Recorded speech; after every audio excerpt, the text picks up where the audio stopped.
สบายดีซ่อนฟรีทุกวันอาทิตย์คือเก่าเนาะผู้ได้ยักเหียนกระทักเบอร์94249561เป็นเบอร์นักเหียนเมแก้วเนาะเข้าไปในโพสต์ที่ปักหมุดละกาถักเข้า5เบอร์นี้แล้วเมแก้วกาจัดคิวให้เนาะมื้อนี้ก็มีนักเหียน2 คนผู้หนึ่งยังบ่ทันมาฮอดยังลงทางเลยเอล35สะโพก40เนาะ35มาห้าน4ได้8เถื่อ8 4 30ส่งเลือด3เปลี่ยนมาเป็น8มาคิดนี่ได้4อันนี้38 24เนาะออกมาเป็น24อันนี้ได้6เถื่อ6 4 24เซตซูนได้8 6ส่วน8อันนี้สะโพก40มาห้าน4พอดีได้10เถื่อเนาะ10เถื่อเฮาก็สิมาเต็มจังซี่เลยอันนี้เอาลง7 นิ้วเลยเนาะสะโพกเราได้40เนี่ยเอาลง7 นิ้วตัวนี้เอาลง7 นิ้วโดย40เฮากาเขียนตัวนี้10เลยเบิดแล้วเฮาก็สิมาพับดูกตัวดูกนี้ให้มันเพียงกันเนาะให้มันเพียงกันแล้วก็มาสิมากวกเนาะอันนี้ก็เป็นสิ้นหัวก่อยแบบหัวก่อยกับตูเลยเนาะอันนี้เนาะหัวก่อยกับตูเลยเขาก็สิบ่เอาลงไล่อันนี้นะเขาก็สิเอาลงประมาณอันน่ะเอาลงประมาณ3 นิ้วเนาะให้เราคือว่า2 นิ้ว3กระเบียดซะคัน3 นิ้วมันสิลงไล่โพดเอา2 นิ้ว3กระเบียดเนาะแล้วก็มาพี่ตัวนี้ก็เอาลงครึ่งหนึ่งคือเก่าเนาะแล้วก็ตัวนี้ก็เอาลง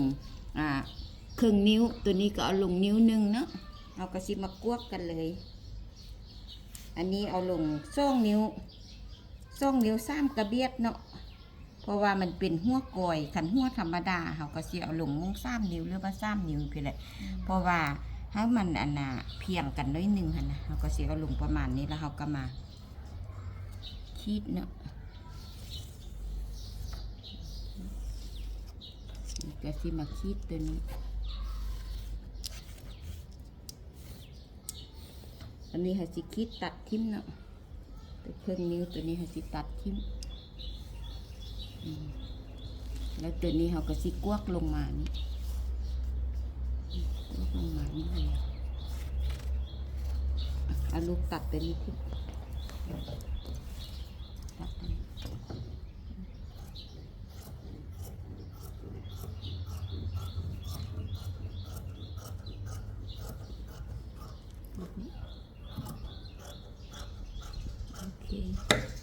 ปรับประมาณนี้เนาะมันก็สิพอดีเลยตัวนี้สิ้นมันอันนั้นสิ้นมันแบบ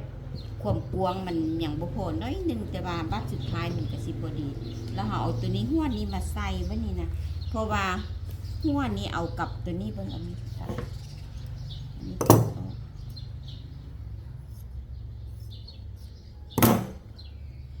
ก็สิหยิบนี่ครึ่งนิ้วไปเลยลูกแต่ละลูกบ่ให้มันนี่ลูกหยิบลูกถึงกับ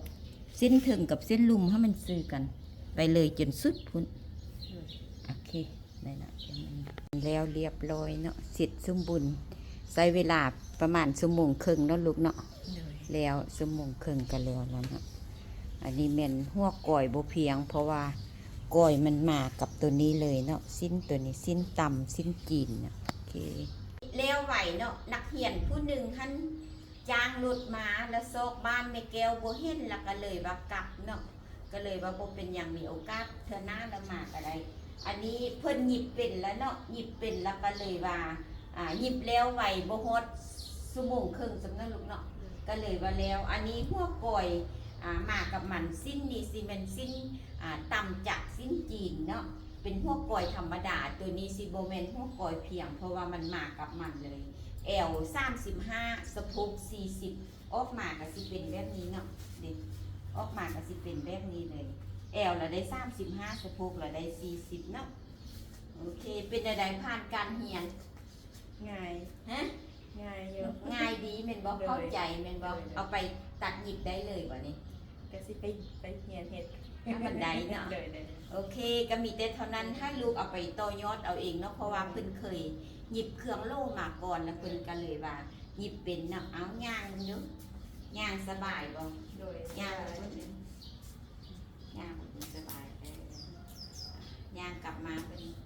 สบายเลยเนาะพอดีเลย โอเค